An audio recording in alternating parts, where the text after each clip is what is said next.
And so imagine if during that time when that impact on her was so huge that if I stood there and just defended my intentions the whole time, I would have completely disregarded her feelings. I would have invalidated how she felt. No matter what my intentions were, the fact of the matter was she was hurt.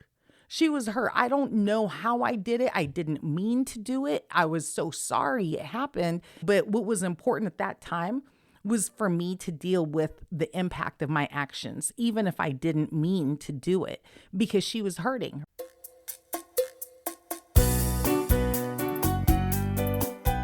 Hello, and welcome to a Purpose-Driven Marriage podcast. We are Duane and Nadine Stewart, and we love any and all things marriage. You've tuned into the right place if you're looking for actionable, practical tips to help you overcome real-life obstacles common to real relationships. We're here to help you strive for a marriage as God has designed it and not as the world has defined it. Because why settle for a good marriage when you can have a great one? Hello, everyone. So this is one of those rare occasions where I get to record an episode of the podcast by myself because Duane's traveling. He's out of town. And, I don't mind it. I don't mind it from time to time. I'm actually really excited for today's episode, as I am almost every single week. But this one I think is pretty cool because I'm going to be sharing some insight on what I see in my coaching practice that keeps these marriage arguments that we have going in circles and really how to fix it. And after working with hundreds and hundreds of couples, I've found that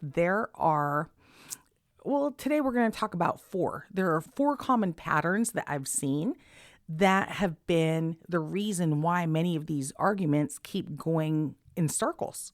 And we'll talk about those and also how to fix them. So we'll go ahead and get started. One of the things that I'd like for you guys to consider while we're doing this is just really think and see if any of this feels familiar to you. Communication is the lifeblood of our relationship. We need to be able to communicate. We need to be able to understand each other. We need to be able to listen to each other. And so if you find that you are in that situation where every time you guys get into an argument, you just go round and round in circles and it doesn't seem to go anywhere, well, I'd like for you to listen to this episode and see if maybe, just maybe, there's a roadblock or maybe there is something that you recognize in your own patterns in the way that you guys communicate. So when I meet with clients, here's what this looks like, right? So usually couples come in, they see me and they, tell me what it is that's going on in their lives at home, what it is that they have been dealing with. Communication almost always is mentioned. It's rare that it's not mentioned as really the reason that brought them there in the first place. And so I have them tell me what this communication looks like when they're at home. I ask them the question, if you had to break down your communication, right? Like the anatomy of your communication, what does that look like? Who brings up the conversations? How does the other person respond? How does it end? How do you guys know when you've resolved it? What's your goal when you're communicating, right? And so they come in, they tell me all this. And then from time to time, because one of the things that we teach is tools on how to communicate, I have them practice. I have them practice communicating in the right way. But oftentimes, the ways that they have known how to do it and the ways that they've been doing it at home and on their own comes through. And that ends up, really being more prominent than the tools that they're learning because, of course, we're still practicing it. We're still learning it. We're still making it a habit. So I get to witness what is causing the roadblocks, what is keeping them from being able to get to the point of understanding or resolution, whatever their goal may be in that particular situation. So one of the roadblocks that pops up, the first one that I see so often is really having to do with male and female differences, right? So oftentimes men tend to default to problem solving mode when we're talking about issues. So let's say a wife brings up something and she's, wanting to talk about an issue or maybe even a series of issues and is wanting to discuss it with her husband. Well, during this time, most men or many men, so I'm very big about this whole 80-20 thing because it's rare that is 100% of the time. But many times men will find themselves trying to solve this as their wife is telling them about it. Their wife is telling them how they're feeling about the situation and here's the issue and this and that. And men being fixers, right? Like they desire to fix the problem. As the wife is talking about it, is trying to figure out, well, what is a good solution for this? And so as their wife is talking, they're throwing out ways to fix it. They're throwing out solutions and suddenly their wife doesn't feel heard. Their wife feels like, oh my gosh, you're just telling me what to do. You're not even listening to me. You have no idea what I'm talking about. You're not listening to me. It's not about that. And so then the argument, instead of it, coming to a resolution or an understanding, it actually escalates. It gets worse because the wife doesn't feel like she's being heard. And so it's really funny, actually. There is this episode of Saturday Night Live. You can still find it on YouTube. So if you go online on YouTube, I think it's called It's Not About the Nail. And it's this really funny skit where a man and a woman are trying to talk about how this woman has been feeling and how, she has felt this pounding headache and it's like her skull is just being crushed. And as the camera pans to her, you see that there's this nail sticking out of her forehead. And the guy is trying to explain to her that maybe if he could just remove the nail, and she's like, stop trying to fix me. I just need you to listen. And it's absolutely hilarious. But it is, an exaggerated version of what I'm talking about, where oftentimes one person is focused on fixing the issue when the other person is really just wanting to process it with them. They want to talk about it. They want to, feel heard. This is really when active listening becomes really important. And I know that we've done an episode on active listening so many times here. And so Duane and I have talked about the importance of listening to understand versus listening to respond, and really understanding needing to precede a response. Right? So before we offer up solutions, before we say, well, maybe you should just do this. Maybe this is a fix to the problem. Maybe this is the problem, right? Really trying to understand where the other person is coming from. And this is one of those times where questions like, hey, do you want my help finding a solution or do you just need me to listen? Those types of questions can come in really handy because there are times when maybe we do want a solution, but many times when really it's just, we want to talk about it. We want to talk it through. And this isn't about, one being right or one being wrong. It's just different, right? Men and women are different. And when we get married, we are marrying someone of the opposite sex. And there's going to be differences in the way we handle situations, the way we want to talk through issues.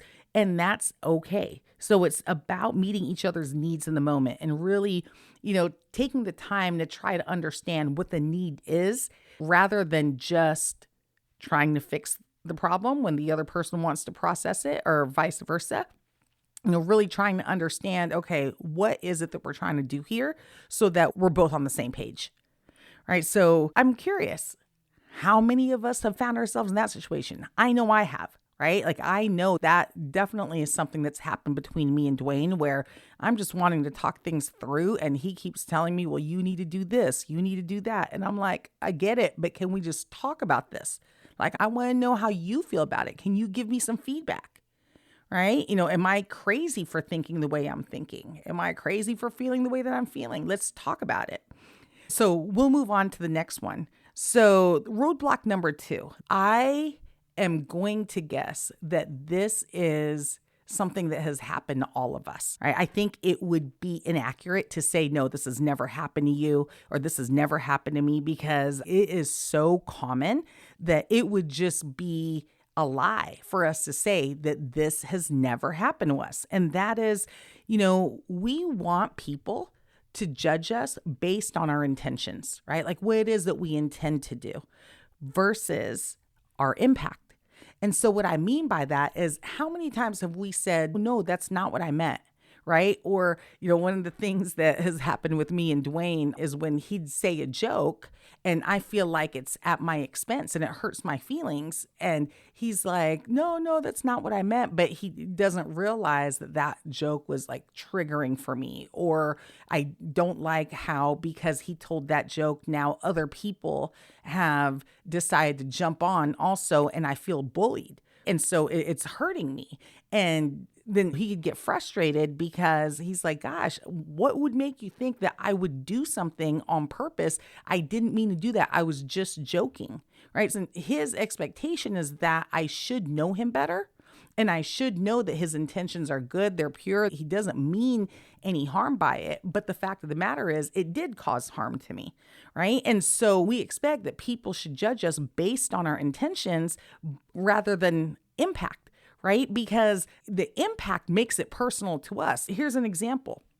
So, there is the hardworking husband, and I'm not picking on guys here, but in this particular scenario and these couples I'm thinking about, it just happens to be the husband where, hardworking, and he wants to provide for his family. He wants to make sure that he is providing, a roof over their heads and food to eat. And he wants to be a good husband and father and provide for the family. But providing for the family means that he is also never home because he is at work all the time, choosing to work overtime, and he is traveling for work, whatever it might be. And so the impact is that his wife is at home feeling lonely. She feels alone. She feels like she comes second to his job, right? She feels disconnected. So in that situation, if the husband and the wife were to get into an argument, he would fight to defend his intentions. His intention is to provide a good lifestyle for his family, to be able to provide his family with the things that they need, but the wife would argue on behalf of the impact. Right? The impact of what it's doing to them, the impact of what it's doing to their relationship, the impact of the disconnect with the children, for example.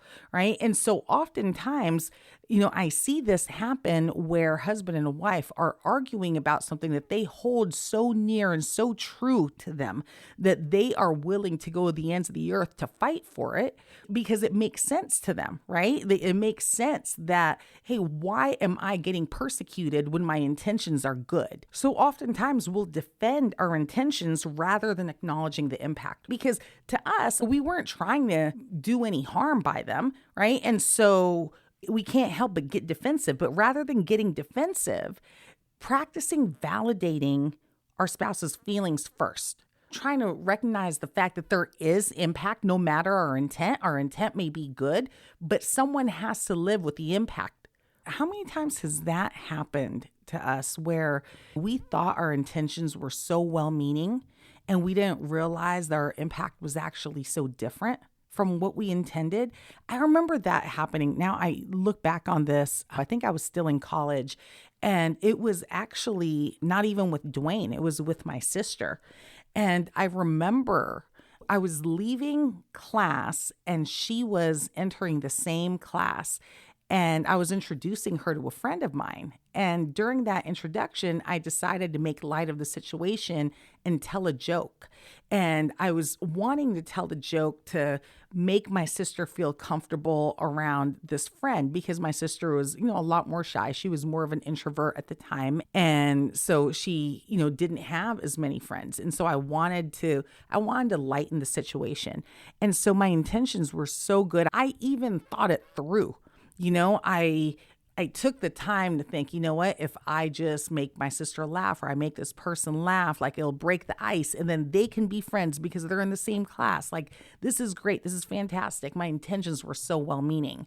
And so I left later, and come to find out, my sister spent the afternoon crying. Like, she was bawling and I had no idea why. I don't know what had happened to her. I don't know if someone hurt her. And when I found out that it was me that it was me that actually hurt her feelings, made her feel badly. It just broke my heart. But she later told me that when I told whatever that joke was that I thought was to break the ice, to lighten the mood, to make it so there was something that she and this friend that I was trying to introduce to her could have in common, she actually felt as though I was making fun of her, which, my gosh, like the thought of making fun of my sister in ever, but especially in that situation, just like that was the last thing I was ever trying to do. But that was the impact on her.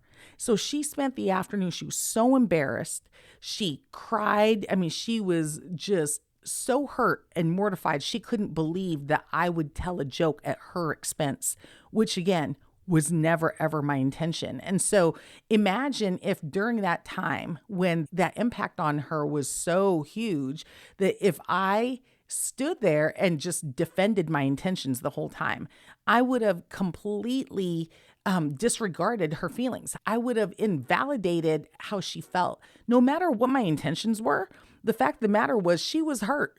She was hurt. I don't know how I did it. I didn't mean to do it. I was so sorry it happened. But what was important at that time was for me to deal with the impact of my actions, even if I didn't mean to do it, because she was hurting. It's like administering first aid, right? Like there's bleeding happening. And so I need to make sure that I take care of that. And so that's one of those examples that every single time I think back on it, I cringe because I'd never in my life prior to that point made my sister cry, at least not like that. You know, I mean, you've got the sibling relationships, but for me to have hurt her so much, and to this day, I still couldn't tell you exactly what I did or what I said. I don't even remember. All I know was that my intentions were good, but my impact apparently was powerful. And so I needed to deal with that and make sure that she was okay, that she was all right. So anyways, not sure if anyone can relate to that, but I see that so commonly in my practice, you know, intentions versus impact. So let's make sure that when we are communicating, we're paying attention to that, right? We're paying attention because your intentions may be good, but you don't know what your impact may be doing to the other person. So now moving on to roadblock number 3, and this is almost comical. You know, not to make light of a situation, especially when couples are really heated and stuck in this situation. But one thing I see so often is when couples are in the heat of a fight, the heat of an argument. Oh my gosh, I can't tell you how often we learn that they're actually fighting about different things. It is so common. They assume they're arguing about the same thing. They assume they're arguing about the same issue, but they actually have really different core concerns. I'm sure that's happened to somebody out there. I know it's happened to me and Duane. Have you ever had one of those fights where you just go round and round and you're fighting and fighting, and by the end of this argument, you don't even know what you guys are arguing about? Yeah, it's probably because you guys were arguing about 2 different things. And so you couldn't even stay on topic because he was pushing for one thing, she was pushing for another, and both of you are fighting passionately about it, but it isn't even the same thing. You guys are arguing about 2 very different things. And so what I have couples do to make sure that they don't end up getting stuck in these types of conversations or these types of arguments, and that they are actually talking about the same thing, is when one person brings up the issue, I tell them that understanding must first precede, right, a response. And in order to understand what it is that you guys are even talking about, it's important to repeat back to them what you think you heard. And so when an issue is brought up, before the discussion begins, I have the listener repeat back what they think the speaker just said. So you guys are on the same page. And not even just, you know, what you think you heard and then you move forward with the discussion, but what you think you heard. And then the speaker needs to say, yeah, that's exactly what I'm talking about. And so you want to make sure that you guys are on the same page before you begin or before you continue the conversation. And if you find that you guys are going round and round in circles and you can't even remember what it is that you guys were arguing about, pause the conversation and ask, hey, what are we actually talking about here? I want to make sure that you and I are talking about the same things, because it's starting to feel like maybe we're talking about two different things, right? So really what you're asking is, what's the core feeling underneath this frustration, right? This argument that we're having, what is it that we're truly arguing about? Let's talk about that. Right? So pause and clarify. Those are two very important things that you could incorporate into your discussions so you don't end up in a fight and then come to find out 30 minutes or even 2 hours later that you guys have been fighting about two completely different things. By pausing and clarifying before you guys dive into an argument, it can prevent so many unnecessary fights. I mean, you guys can actually have a conversation that ends with understanding and maybe even a solution rather than an argument, right? Go figure. Yes, that can happen. And then the final roadblock that I see very often is actually this one. This one's hard. This one's hard because I understand why this is such an issue. And again, this has affected probably most of us. And it's a hard thing. And that is struggling to see past our own feelings. Sometimes when we are in conflict with our spouse, and especially when we are coming from a place of hurt, and so are they, right? It is hard to see past our own feelings and our own emotions because it can feel so overwhelming in the moment. And it makes it really hard for us to really empathize with them and their situation. And so when that happens, it makes it really hard to try to see ourselves or try to visualize ourselves as our spouse going through whatever it is that they're going through, because we have our own hurt and our own feelings and our own emotions that we're dealing with. And sometimes our own feelings and our own emotions just feel so big. There's nothing that our spouse could possibly be going through that could rival that, right? Like that's kind of the mindset that ends up happening. I remember I have some clients that I had worked with where I was trying to explain to the husband where his wife was coming from and why she was feeling the way that she was feeling and why she was hurt and just all these different things. And he couldn't hear me at all, because every time I said anything to try to explain his wife's perspective, his response was, well, I'm hurt too. I've been through a lot too. In fact, I've been through worse.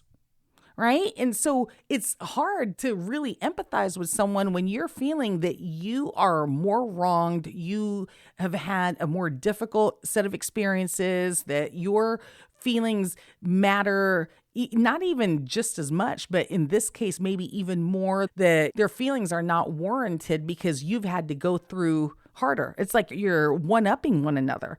And so it makes it really hard to get to a point of understanding and connection because empathy is lacking. It's not there. So what do we do then? What do we do when we can't see past our own feelings, right? To be able to empathize with our spouse. What do we do? Well, this is one of those times when I have couples practice emotional self-regulation, making space for our spouse's feelings. And I know that sounds so hard, especially when you're going through something. But one of the things that we have to accept is the fact that more than one truth can exist in these types of situations, right? Like your feelings can be hurt at the same time as your spouse's feelings also being hurt. Like you can feel overwhelmed by something and your spouse can also feel overwhelmed by something. It doesn't have to be one or the other. You're not competing. You're not competing for the position of having greater right to feel how you feel, right? Because you guys both have feelings and both feelings can be valid at the same time. And that's okay. One of the ways that you can really show up well for your spouse in these situations is one, taking a deep breath and acknowledging your own emotions, right? Know that, okay, I'm feeling the way that I'm feeling, but I can feel the way that I'm feeling while holding space for my spouse to also feel the way that they're feeling, right? Because both truths can exist at the same time.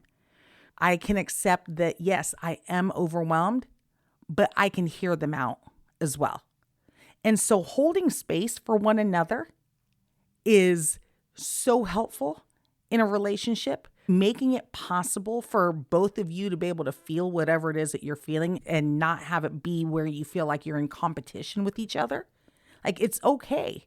It's okay because when you accept that both truths can exist, right? That you guys can both have valid feelings and you're willing to hold space for one another, it gives you the ability to be able to pause and even allow yourselves to take turns to hear each other out, right? And a powerful phrase to use in situations like this is, I can see how that would be hard for you. I can see that. And you're not lying. You're actually telling the truth because you're going through some hard things too. So just as you can see how your hard situations are hard for you, knowing that you're going through that should allow you to be able to see how your spouse can also have hard things happening with them.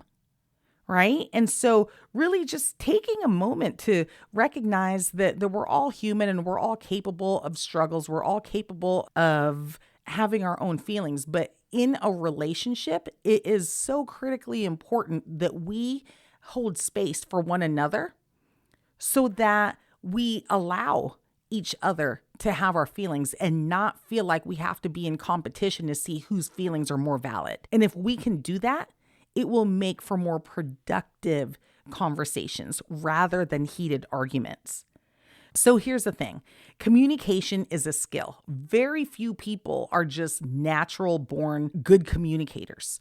And so because it's a skill, that means it can be learned. And with intention, right? It can be practiced and it can be improved upon. And so I encourage you to reflect on which roadblock you think you struggle with the most. Right? Maybe share this episode with your spouse and ask them what they think.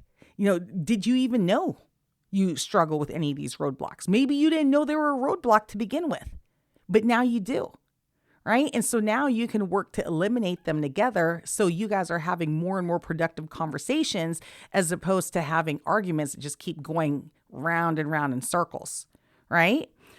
So I really hope you guys found this helpful. I miss having Duane here sitting next to me. Not having the banter, the going back and forth thing is really challenging. Like, you don't think about that. When you're used to having conversations with people, all of a sudden having conversations with yourself as you face a computer screen is like the strangest feeling. And so I honestly cannot wait to have Duane back home so we could record our next episodes together because I miss the going back and forth and just really being able to discuss these topics with one another as opposed to me trying to have a conversation with the thin air. But hopefully we won't have too many of these solo episodes in the future. But I also hope that you guys enjoyed it. And I hope that you guys got something out of it. Please talk to your spouse about this and see what you guys can do to help your communication so that you can thrive in your purpose-driven marriage. We'll see you guys next week.